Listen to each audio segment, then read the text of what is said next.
Morning. आज आपण accountancy and financial management या विषयातील फायनल अकाउंट्स या प्रकरणामधील प्रॅक्टिकल प्रॉब्लेम आणि त्याचं सोल्युशन याचा अभ्यास करणार आहोत. यासाठी आपण निवडलेला जो काही प्रॉब्लेम आहे तो प्रथमतः पाहणार आहोत. From the following trial balance as on 31st March 2018 of Mr. Kailash, prepare manufacturing account, trading account and profit and loss account for the year ended 31st March 2018 and balance sheet as on that date.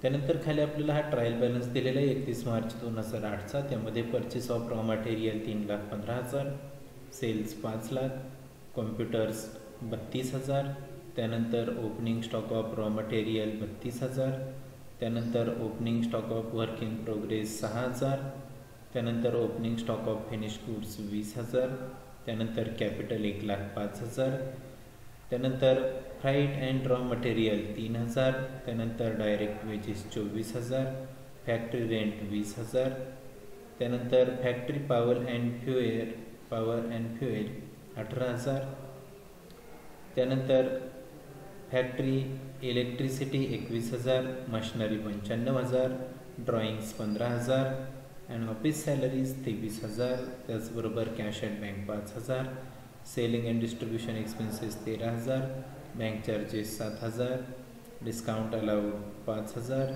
Creditors 45,000, त्यानंतर bad debts 2,000, provision for bad debts 2,000, त्यानंतर sundry debtors 49,000, bills payable 46,000, discount received 10,000 आणि Sentry expenses 3,000, असा total 7,08,000 रुपयांचा या ठिकाणी आपल्याला trial balance दिलेला आहे. त्यानंतर खाली काही ॲडजस्टमेंट आपल्याला दिलेले आहेत.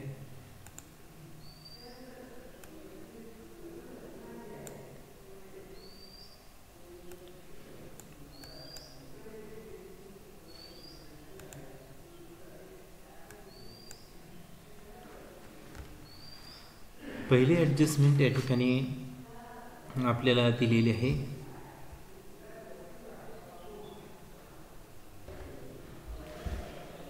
First, closing stock as on 31st March 2018 was raw material rupees 16,000, work in progress rupees 10,000, finished goods rupees 28,000. Second, outstanding factory rent is rupees 1,000, depreciation of machinery at the rate 5% per annum and computer at the rate 20% per annum. Debtors number 4 include rupees 15,000 due from the Amor. An amount of rupees 8,000 is also due to him, which is included in creditors, which needs to be adjusted.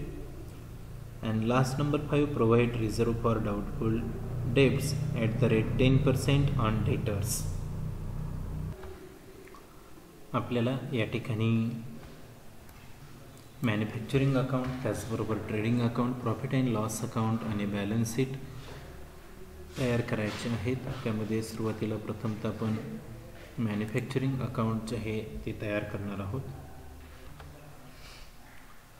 त्यानंतर हे आपलं आहे trading account, हे आहे profit and loss account आणि हे balance sheet आपण तयार केलेलं आहे. प्रथमतः यामध्ये ज्या आपल्याला प्राथमिक गोष्टी दिलेल्या आहेत त्या आपण ट्रान्सफर करून घेणार आहोत. त्यामध्ये पहिला भाग येतो तो म्हणजे कॅपिटलची जी काही रक्कम आहे ती या ठिकाणी आपल्याला काय झालेली आहे प्रॉब्लेममध्ये दिलेली आहे 1,05,000. ती आपण बॅलन्स शीटमध्ये ट्रान्सफर करून घेणार आहोत. बॅलन्स शीटला आपण ती काय करतोय ट्रान्सफर करतोय.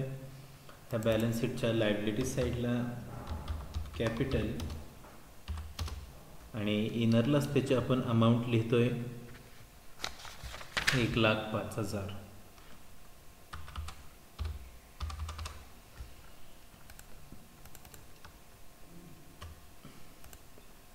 त्यानंतर प्रॉब्लेममध्ये आपल्याला जो काही पुढचा भाग दिलेला आहे तो म्हणजे ओपनिंग स्टॉक, रॉ मटेरियल, त्यानंतर वर्क इन प्रोग्रेस आणि फिनिश गुड्स या तिन्हींचाही ओपनिंग स्टॉक दिलेला आहे. तो प्रथमतः आपण काय करूया ट्रान्सफर करून घेऊयात. सर्वप्रथम आपण ओपनिंग स्टॉक रॉ मटेरियल्स आहे तो मॅन्युफॅक्चरिंग अकाउंटला ट्रान्सफर करणार आहोत, कारण का तो मॅन्युफॅक्चरिंग अकाउंटला आपण ट्रान्सफर करत असतो.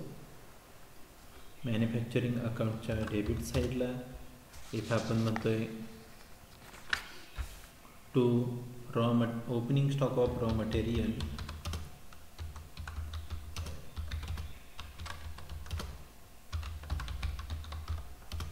आणि त्याची असणारी अमाऊंट जी आहे ती आपण काय करणार आहोत, इनरमध्येच लिहिणार आहोत 32,000. रॉ मटेरियलची आपल्याला ओपनिंग स्टॉकची अमाऊंट जी आहे ती दिलेली आहे 32,000. त्याचबरोबर opening stock of work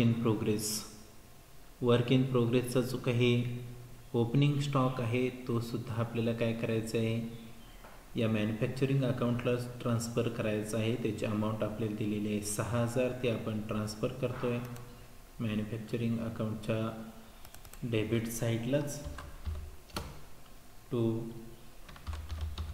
opening stock of work in progress.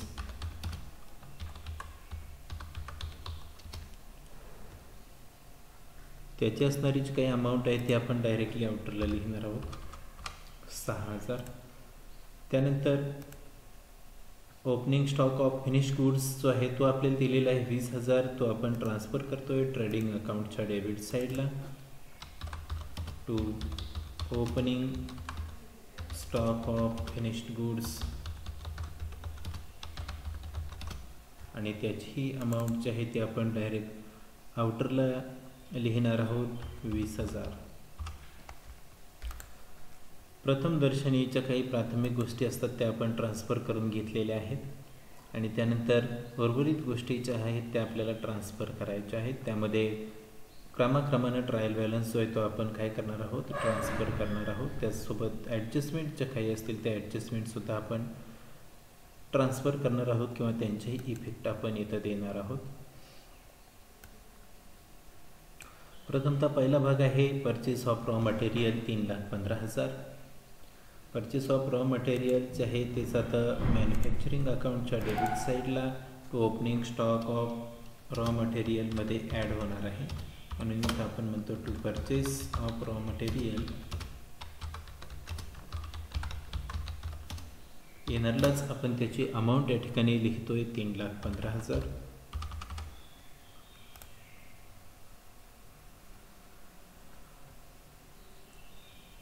त्यानंतर त्यामध्ये ॲड होणाऱ्या ज्या काही गोष्टी असतील त्याही आपल्याला काय करायच्या आहेत, घ्यायच्या आहेत. त्या क्रमाक्रमानं आपल्याला येणारच आहेत. त्यामध्ये पुढचा भाग येतो तो म्हणजे सेल्स आपण काय करतो, ट्रेडिंग अकाउंटच्या क्रेडिट साईडला आपण ट्रान्सफर करतो. इथं आपण क्रेडिट साईडला म्हणणार आहोत बाय सेल्स. अमाऊंट या ठिकाणी सेल्सची आपल्याला जी आहे ती दिलेली आहे 5,00,000 रुपये. आपण ती काय करतोय, रेकॉर्ड करतोय 5,00,000.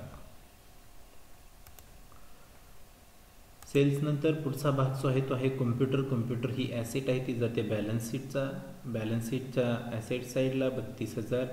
आपण बॅलन्स शीटच्या ॲसेट साईडला या ठिकाणी काय करतोय, कॉम्प्युटर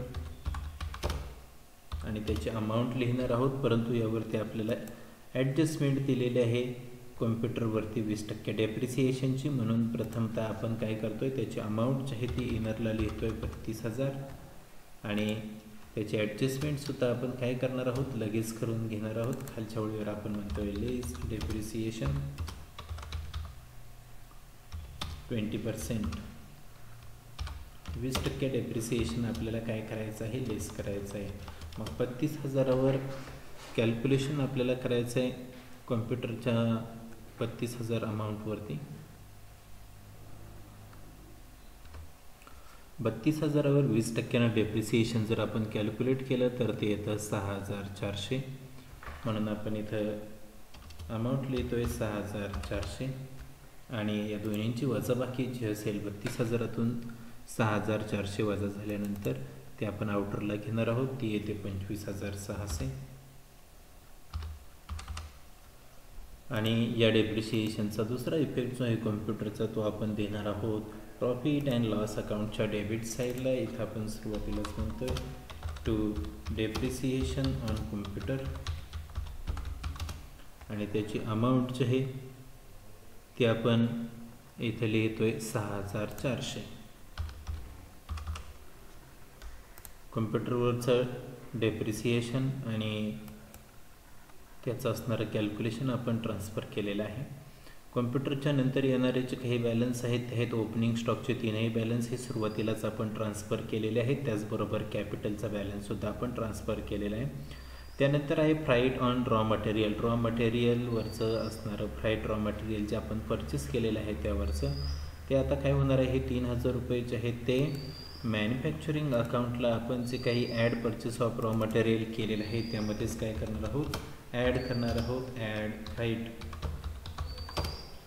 आणि या फ्राईटची जी काही अमाऊंट आहे ती आपल्याला प्रॉब्लेममध्ये काय केलेली आहे दिलेली आहे 3000 रुपये. ती आपण इथं ॲड करणार आहोत आणि याची असणारी जी काही टोटल अमाऊंट आहे त्यातून आपल्याला नंतर रॉ मटेरियलचा क्लोजिंग स्टॉक लेस करायचा आहे. म्हणून याची आपण टोटल जी आहे ती या ठिकाणी करून ठेवणार आहोत. 32,000 प्लस 3,15,000 प्लस 3,000 यांची टोटल जी आहे ती टोटल होते 3,50,000. म्हणून आपण इथं काय करतोय ती लिहून ठेवतोय 3,50,000.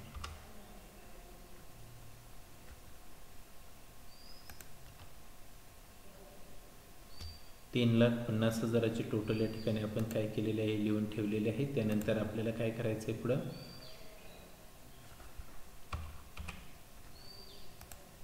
त्याचा जो काही भाग असेल तो सुद्धा आपण पुढं कॅल्क्युलेशनमध्ये घेणार आहोत.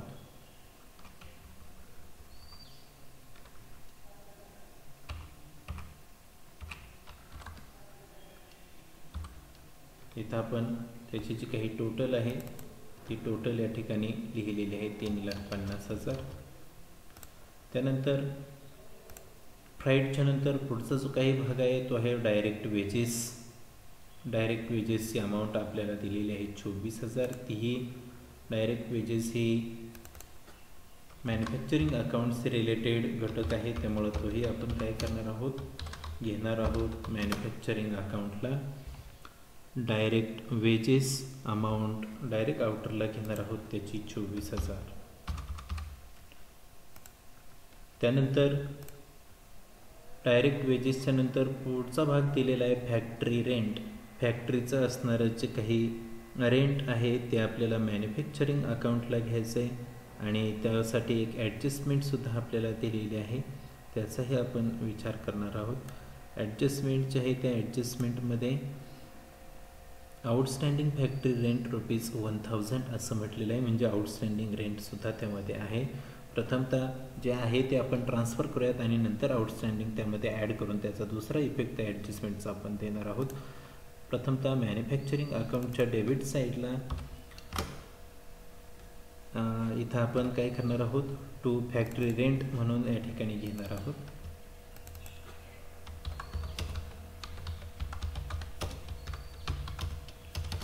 फॅक्टरी रेंट जे आहे ते आपल्याला प्रॉब्लेममध्ये दिलेलं आहे 20,000.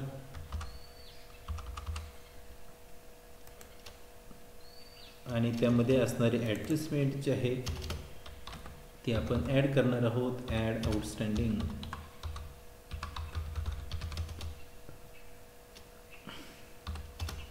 आउटस्टँडिंग जे आहे ते आपल्याला 1,000 रुपये दिलेले आहेत म्हणून आपण ते काय केलेले आहेत इथं 1,000 ॲड केलेले आहेत आणि अशी टोटल फॅक्टरी रेंटची आउटरला आपल्याला 21,000 रुपये इथं पाहायला मिळेल.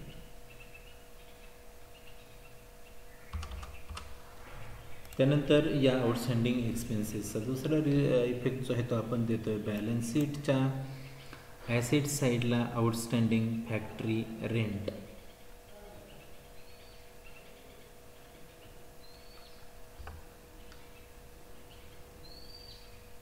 लायबिलिटी साईडला आपण इथे म्हणतोय आउटस्टँडिंग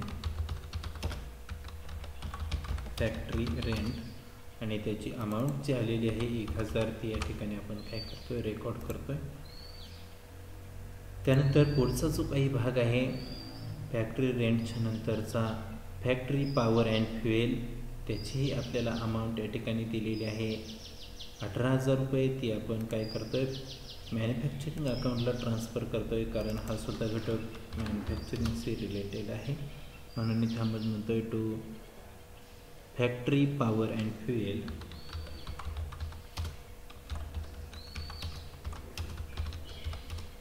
फॅक्टरी पॉवर अँड फ्युएलची जी काही अमाऊंट आपल्याला दिलेली आहे ती आपण इथं ट्रान्सफर करतो आहे. अमाऊंट आहे 18,000. अमाऊंट ट्रान्सफर केलेली आहे. त्यानंतर पुढचा जो काही घटक आहे तो आपल्याला इथं पाहायचा आहे, तो म्हणजे फॅक्टरी इलेक्ट्रिसिटी. त्याची अमाऊंट दिलेली आहे 21,000. फॅक्टरीची इलेक्ट्रिसिटी आहे म्हणजेच मॅन्युफॅक्चरिंगशी रिलेटेड आहे आणि तो घटक मॅन्युफॅक्चरिंग अकाउंटच्या डेबिट साईडला आपण ट्रान्सफर करतो. तो फॅक्टरी इलेक्ट्रिसिटी.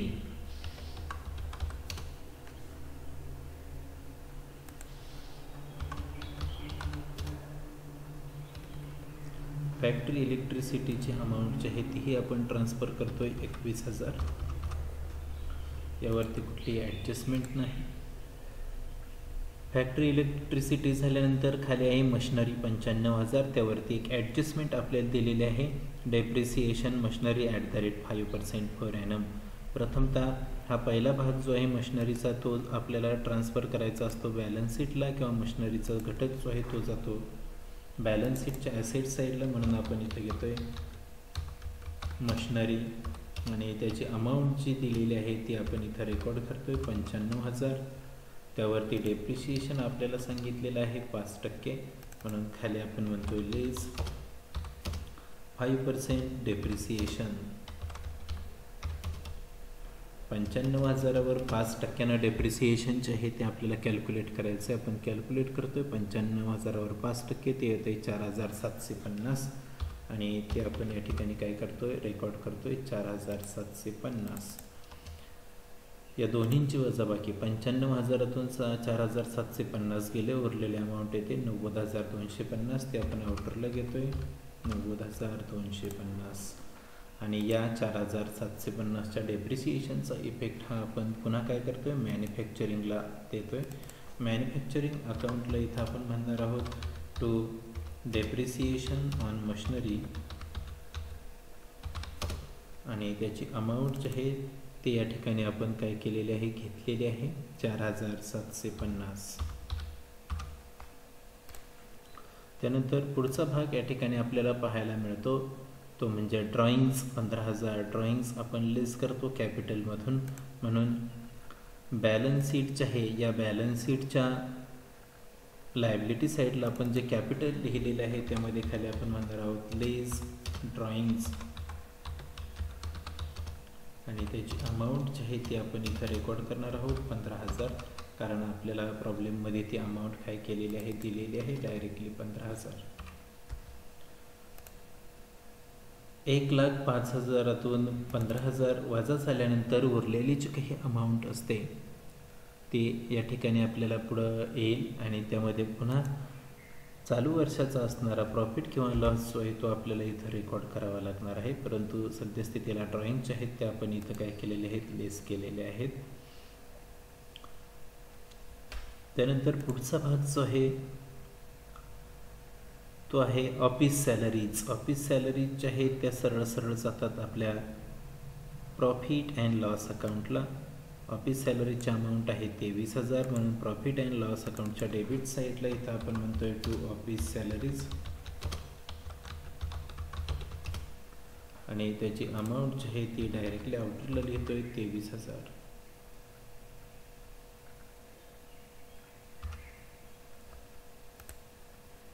त्यानंतर पुढचा भाग जो आहे तो आहे cash at bank 5,000. Cash at bank आपण घेतो बॅलन्स शीटच्या ॲसेट साईडला. बॅलन्स शीटच्या ॲसेट साईडला इथं आपण म्हणतोय कॅश ॲट बँक आणि कॅश ॲट बँकची अमाऊंट जी आहे ती आपल्याला प्रॉब्लेममध्ये दिलेली आहे 5,000. म्हणून आपण ती काय करतोय, इथं रेकॉर्ड करतोय. कॅश ॲट बँकच्या नंतर पुढे आहे selling and distribution expenses 13,000. Selling and distribution expenses जो आहे तो आपला जातो प्रॉफिट अँड लॉस अकाउंटच्या डेबिट साईडला. म्हणून आपण तो इथं घेतोय प्रॉफिट अँड लॉस अकाउंटच्या डेबिटला to selling and distribution expenses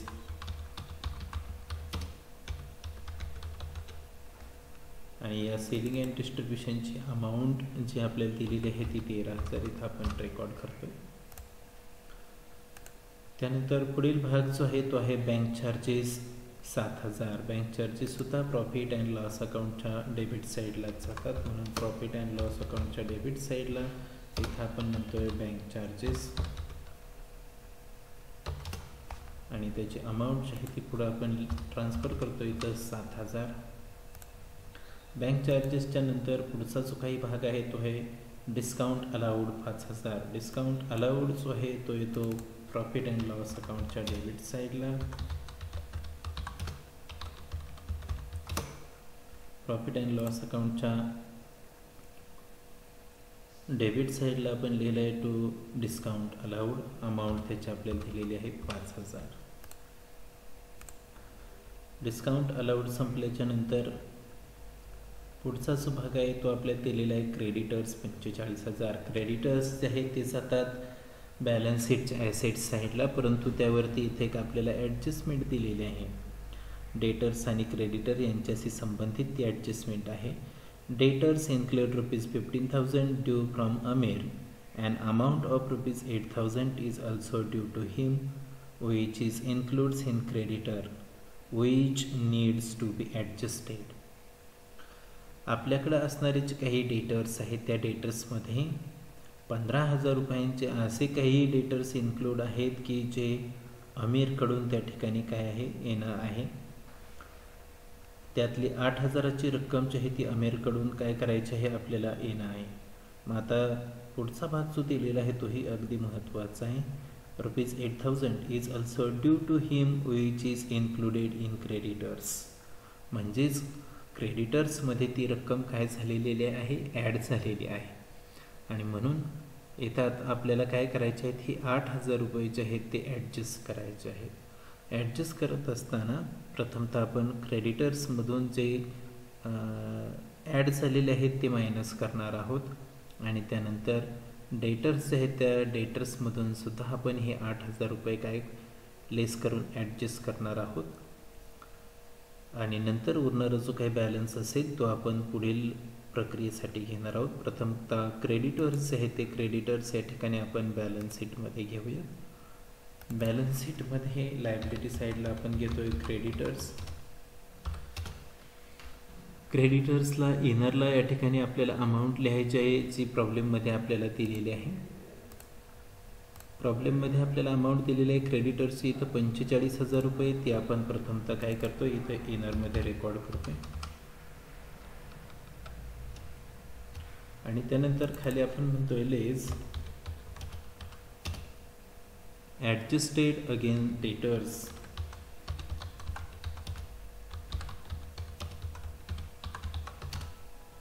adjusted against debtors आणि अमाऊंट जी आहे ती त्याची आपण काय करतो इथं लिहितोय 8,000. दोन्हींची वजाबाकी जी आहे ती या ठिकाणी आपण करतोय. 45,000तून 8,000 रुपये वजा झाले, उरलेले 37,000 रुपये जे आहेत ते आपण आउटरला घेणार आहोत. हे झाले क्रेडिटरचे ॲडजस्टमेंट. डेटरची सुद्धा ॲडजस्टमेंट जी आहे ती आपल्याला अशाच पद्धतीनं करायची आहे. त्यानंतर पहा डेटर्स नंतर आपल्याला आहेत bad debts 2,000, provision for bad debts 2,000 आणि सन्ड्री डेटर्स 49,000. इथं सुरुवातीला आपल्याला ॲडजस्टमेंट काय करायचं आहे हे आपण विचारामध्ये घेऊयात. प्रथमतः मागच्या वर्षाचे जे काही बॅड डेब्ट्स दिलेले आहेत ते बॅड डेब्ट्स आपण प्रॉफिट अँड लॉस अकाउंटला घेणार आहोत. चालू वर्षाचे जे काही डेटर्स असतील ते चालू वर्षाचे डेटर्स आपण त्यामध्ये ॲड करणार आहोत आणि मागील वर्षाच्या पुन्हा ज्या काही प्रोव्हिजन्स होत्या त्या आपण काय करणार आहोत लेस करणार आहोत. यासाठी सुरुवातीला आपण डेटर्स जे आहेत ते डेटर्स काय करूयात घेऊयात. त्यातले 8,000 रुपये जे काही ॲडजस्ट करायचे आहेत ते वजा करणार आहोत. म्हणून बॅलन्स शीटच्या ॲसेट साईडला इथं आपण प्रथमतः म्हणतोय डेटर्स. डेटर्सची जी काही अमाऊंट आहे ती आपल्याला प्रॉब्लेममध्ये या ठिकाणी दिलेली आहे 49,000 रुपये, म्हणून आपण ती इथे इनरला काय करतोय रेकॉर्ड करतोय 49,000 आणि या 49,000तून प्रथमतः आपण लेस करणार आहोत ती म्हणजे ॲडजस्टमेंटची अमाऊंट. ॲडजस्टेड अगेन्स्ट क्रेडिटर्ससाठी जी काही ॲडजस्टमेंट आपण केलेली होती ती आता आपण काय करतो, इथं ॲड करतोय, लेस करतोय 8,000. 49,000तून 8,000 रुपये वजा केल्यानंतर उरलेली जी काही अमाऊंट येते ती येते 41,000. हे आली आपली चालू वर्षाची जी काही असणारी अमाऊंट आहे ती. 41,000 रुपये आपले काय झालेले आहेत, उरलेले आहेत.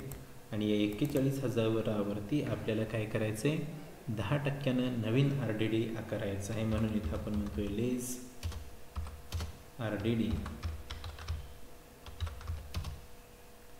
10%. 41,000वर 10% RDDची जी काही अमाऊंट येणार आहे ती येणार आहे 4,100. आणि या दोन्हींची वजाबाकी जी काही असेल उर्वरित रक्कम ती आता आउटरला घेतली जाणार आहे. 41,000तून 4,100 रुपये वजा झाले, उरलेले 36,900 रुपये या ठिकाणी आपण काय करतोय, आउटरला घेतोय. आणि आता बॅड डेब्ट्समध्ये हे RDD जे आहेत ते आपल्याला ॲड करायचे आहेत. म्हणून प्रॉफिट अँड लॉस अकाउंटमध्ये डेबिट साईडला सुरुवातीला आपण घेणार आहोत टू बॅड डेब्ट्स. हे मागील वर्षाचे प्रथमतः बॅड डेब्ट्स आपल्याला घ्यायचे आहेत. मागील वर्षाचे जे काही बॅड डेब्ट्स आपल्याला दिलेले आहेत ते आहेत 2,000 रुपये. चालू वर्षाचे आहेत 2,000 रुपये. प्रथमतः आपण चालू वर्षांच्या या ठिकाणी काय करूयात, घेऊयात 2,000. त्यामध्ये खाली चालू वर्षाचे जे काही प्रोव्हिजन असेल ते आपण ॲड करणार आहोत. Add new RDD. नवीन RDD जे आहेत ते आपण बॅलन्स शीटमध्ये कॅल्क्युलेट केलेले आहेत. ते आलेले आहेत 4,100. त्यानंतर चालू वर्षाची RDD ॲड केल्यानंतर मागील वर्षाची पुन्हा जे काही प्रोव्हिजन आहे ते आपल्याला काय करायचे, लेस करायचे. मागील वर्षाची प्रोव्हिजनसुद्धा आपल्याला 2,000 रुपयांची दिलेली आहे ती आपण काय करणार आहोत, लेस करणार आहोत. खाली म्हणणार आहोत लेस ओल्ड RDD 2,000. आणि अशी उर्वरित रक्कम जी आहे ती आता काय आपल्याला आउटरला घ्यायची आहे. उर्वरित रक्कम आउटरला घेत असताना 2,000 आणि 4,100 असे मिळून टोटल झाली 6,100. त्यातून 2,000 रुपये पुन्हा वजा झाले. उर्वरित 4,100 रुपयाची जी काही अमाऊंट आहे ती या ठिकाणी काय झाली, आउटरला आलेली आहे. त्यानंतर पुढचा भाग जो आहे तो आहे डिस्काउंट रिसिव्ड 10,000 रुपये. आणि त्याच्या अगोदर बिल्स पेबल 46,000. बिल्स पेबल प्रथमतः आपण घेऊयात डेटर्सच्या नंतर येणारं क्रमानं. बिल्स पेबलची 46,000ची अमाऊंट जी आहे ती येते बॅलन्स शीटच्या लायबिलिटी साईडला. म्हणून इथं आपण म्हणतोय bills payable.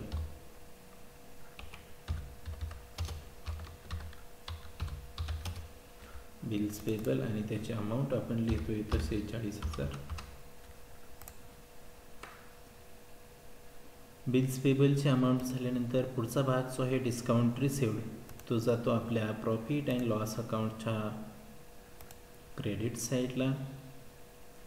Profit and loss अकाउंटच्या credit साईडला इथं आपण 1-2 वेळी जागा सोडून खाली प्रथमतः म्हणणार आहोत bye discount received.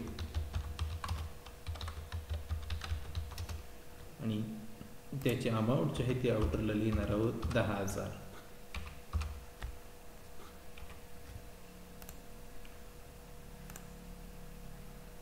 Discount received नंतर शेवटचा भाग जो आहे तो आपल्याला ट्रायल बॅलन्समध्ये दिलेला आहे. सन्ड्री एक्सपेन्सेस 3,000 तो जातो प्रॉफिट अँड लॉस अकाउंटच्या डेबिट साईडला.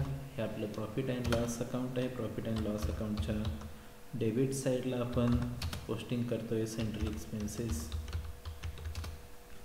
आणि त्याची अमाऊंट जी आहे ती 3,000 रुपये अमाऊंट आपल्याला या ठिकाणी काय केलेली आहे, दिलेली आहे. अशा पद्धतीनं आपलं ट्रायल बॅलन्स या ठिकाणी ट्रान्सफर करून झालेलं आहे. आता ॲडजस्टमेंट जे आहेत त्या उर्वरित ॲडजस्टमेंट आपल्याला पाहायचे आहेत. त्यातील पहिली ॲडजस्टमेंट जी आहे ती क्लोजिंग स्टॉकची आहे ती आपल्याला अजून करायची आहे. दुसरी, तिसरी, चौथी आणि पाचवी या उर्वरित ज्या काही ॲडजस्टमेंट आहेत त्यांचे इफेक्ट आपण दिलेले आहेत. फक्त आता क्लोजिंग स्टॉकची जी काही ॲडजस्टमेंट आहे त्याचे इफेक्ट आपल्याला द्यायचे आहेत. क्लोजिंग स्टॉकचे जे काही इफेक्ट आहेत ते रॉ मटेरियलचा क्लोजिंगचा इफेक्ट जो आहे तो जातो मॅन्युफॅक्चरिंगला, वर्क इन प्रोग्रेसचा सुद्धा जातो मॅन्युफॅक्चरिंगलाच, आणि फिनिश गुड्सचा जातो ट्रेडिंग अकाउंटच्या क्रेडिट साईडला. आणि या तीनही क्लोजिंग स्टॉकचा दुसरा इफेक्ट येतो बॅलन्स शीटला. प्रथमतः आपण एक एक ट्रान्सफर करूयात. पहिल्यांदा आपल्याला जो काही दिलेला आहे रॉ मटेरियलचा 16,000 तो मॅन्युफॅक्चरिंग अकाउंटला काय करणार आहोत, घेणार आहोत. मॅन्युफॅक्चरिंग अकाउंटला ओपनिंग स्टॉक ऑफ रॉ मटेरियलमधून आपल्याला तो काय करायचा आहे, लेस करायचा आहे. म्हणून इथं आपण म्हणतोय less closing stock of raw material, आणि त्याची अमाऊंट जी आहे ती आपल्याला प्रॉब्लेममध्येही या ठिकाणी दिलेली आहे. ती अमाऊंट म्हणजे 16,000.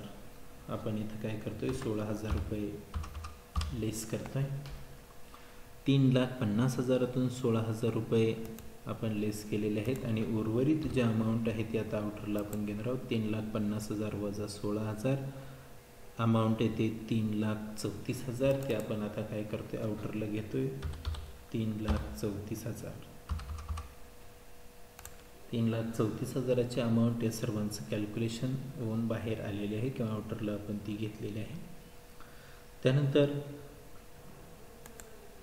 वर्क इन प्रोग्रेसचा क्लोजिंग स्टॉक जो आहे 10,000 रुपयांचा, तोही आपल्याला मॅन्युफॅक्चरिंग अकाउंटला घ्यायचा आहे, परंतु मॅन्युफॅक्चरिंग अकाउंटच्या क्रेडिट साईडला तो आपल्याला घ्यायचा आहे.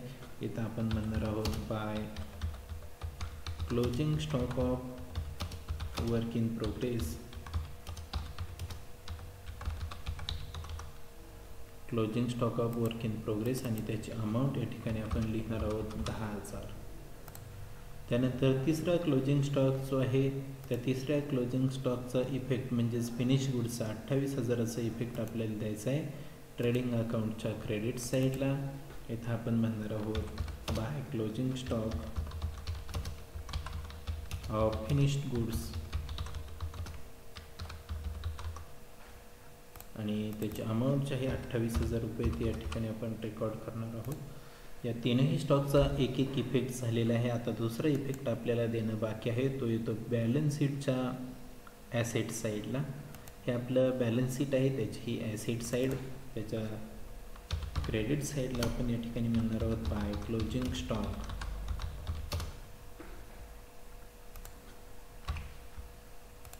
बाय क्लोजिंग स्टॉक या ठिकाणी आपण घेणार आहोत, आणि त्यामध्ये एक एक घेणार आहोत. पहिला आपण घेणार आहोत रॉ मटेरियल,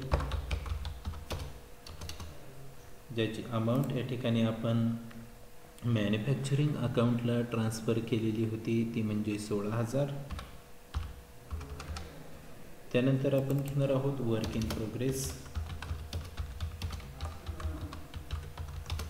वर्क इन प्रोग्रेसची आपण अमाऊंट जी आहे ती मॅन्युफॅक्चरिंग अकाउंटच्या क्रेडिट साईडला ट्रान्सफर केली होती, ती म्हणजे 10,000.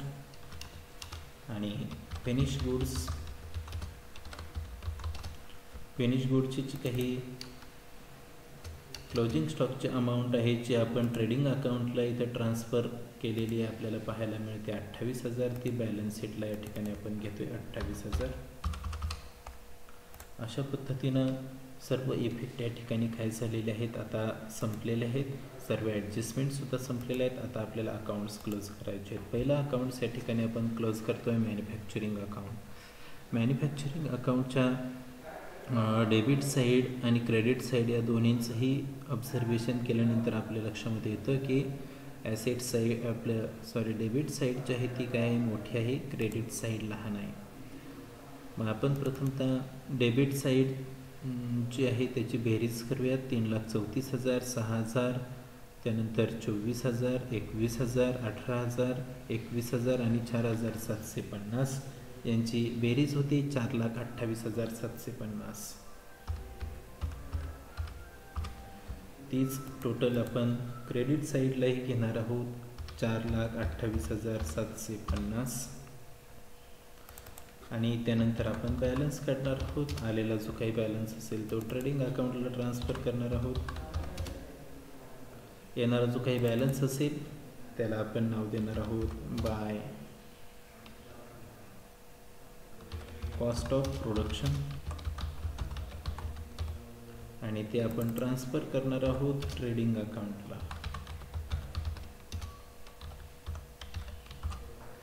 याचा बॅलन्स जो आहे तो आपण बॅलन्स काढतोय. 4,28,750 मधून 10,000 केलेत.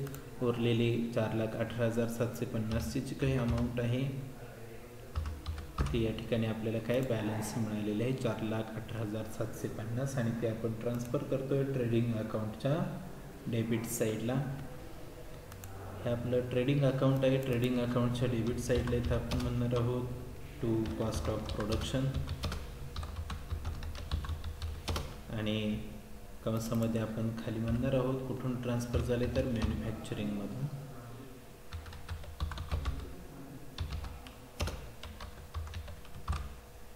त्याची जी काही अमाऊंट आलेली आहे ते या ठिकाणी आपण काय करतोय ट्रान्सफर करतोय.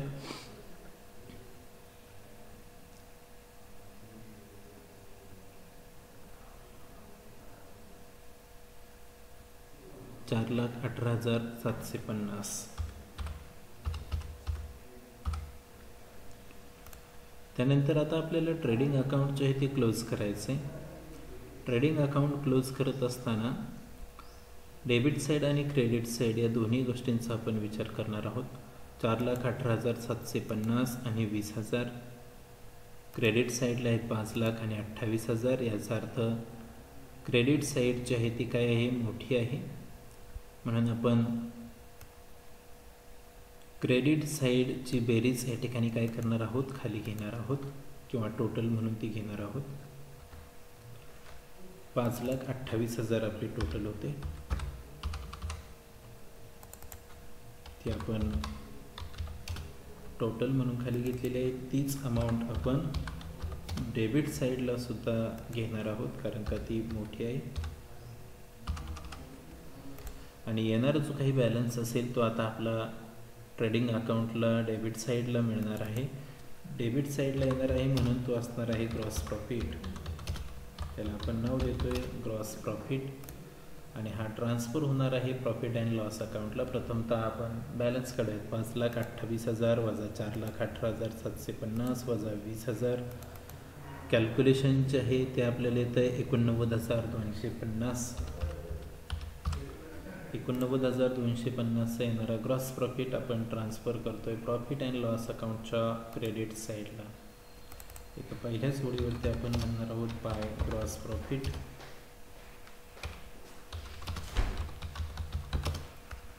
आणि अमाऊंट जे आहे ते आपण घेतो 89,250. त्यानंतर आता आपल्याला प्रॉफिट अँड लॉस अकाउंट जे आहे ते क्लोज करायचं आहे.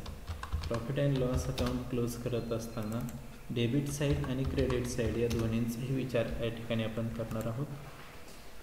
प्रॉफिट अँड लॉस अकाउंटची डेबिट साईड जर आपण विचारामध्ये जर घेतली तर ती लहान येते. क्रेडिट साईड जी आहे ती मोठी येते. मग क्रेडिट साईडचा जर आपण विचार केला तर त्याची आपण टोटल या ठिकाणी करून घेणार आहोत 89,250 आणि 10,000. टोटल आपल्याला या ठिकाणी जी आहे ती पाहायला मिळते 99,250. तीच टोटल आपण डेबिटला सुद्धा घेणार आहोत 99,250 आणि येणारा जो काही बॅलन्स असेल तो या ठिकाणी आपल्याला काय होणार आहे मिळणार आहे. जो बॅलन्स आपल्याला डेबिट साईडला मिळणार आहे तो असणार आहे नेट प्रॉफिट. या ठिकाणी क्रेडिट साईड मोठी असल्यामुळे येणारा जो काही बॅलन्स असेल तो ऑटोमॅटिकच डेबिट साईडला येईल आणि तो नेट प्रॉफिट असणार आहे. आता आपण वजाबाकी करूयात. 99,250 मधून या सर्व अमाऊंट वजा करूयात. 99,250 वजा 6,400 वजा 23,000 वजा 13,000 वजा 7,000 वजा 5,000 वजा 4,100 वजा 3,000 आणि यांचं उरलेलं जे काही कॅल्क्युलेशन करून जी अमाऊंट राहिलेली आहे ती येते 37,750. ती आपण या ठिकाणी बॅलन्स म्हणून घेणार आहोत 37,750 आणि हा बॅलन्स जो आहे तो आता आपण प्रॉफिट म्हणून बॅलन्स शीटमध्ये काय करणार आहोत कॅपिटलमध्ये ॲड करणार आहोत. हे आहे आपलं बॅलन्स शीट त्याची ही लायबिलिटी साईड. कॅपिटलची अमाऊंट जी आहे ती या ठिकाणी आपल्याला अगोदरच मिळालेली आहे 1,05,000. त्यातून ड्रॉइंग्स आहेत ते आपण लेस करणार आहोत आणि नेट प्रॉफिट जो आहे तो आपल्याला काय करायचं आहे यामध्ये ॲड करायचं आहे. म्हणून आपण नाव देतो इथं नेट प्रॉफिट. आणि नेट प्रॉफिटची आलेली जी काही अमाऊंट होती 37,750 ती या ठिकाणी आपण काय करतो यामध्ये ॲड करतो आहे 37,750. आता हे कॅल्क्युलेशन जे आहे ते या ठिकाणी आपल्याला करायचं आहे 1,05,000 वजा 15,000 वजा 37,750 यांची जी काही बेरीज वजाबाकी होते ती येते आउटरला 1,27,750. ते आपण या ठिकाणी घेतो 1,27,750. आणि त्यानंतर आता शेवटी आपल्याला फक्त बॅलन्स शीट जी आहे त्याच्या दोन्ही साईडची बेरीज आपल्याला करायची आहे. प्रथमतः आपण ॲसेट साईड जी आहे त्या ॲसेट साईडची बेरीज करूयात. 25,600 plus 90,250 plus 5,000 plus 36,900 plus 16,000 plus 10,000 plus 28,000 यांची बेरीज होते 2,11,750. त्यानंतर आता लायबिलिटी साईडची बेरीज या ठिकाणी आपण करणार आहोत 1,27,750 प्लस 46,000 प्लस 1,000 प्लस 37,000 यांची बेरीज जी आहे ती येते 2,11,750.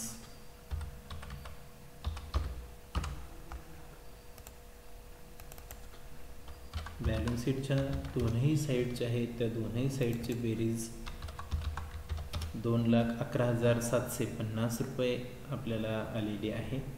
आणि या ठिकाणी आपलं जो काही बॅलन्स शीट आहे ते काय झालेलं आहे टॅली झालेलं आहे. आणि या ठिकाणी आपला जो काही प्रॉब्लेम आहे तो प्रॉब्लेमसुद्धा अशा पद्धतीनं संपलेला आहे. थँक्यू.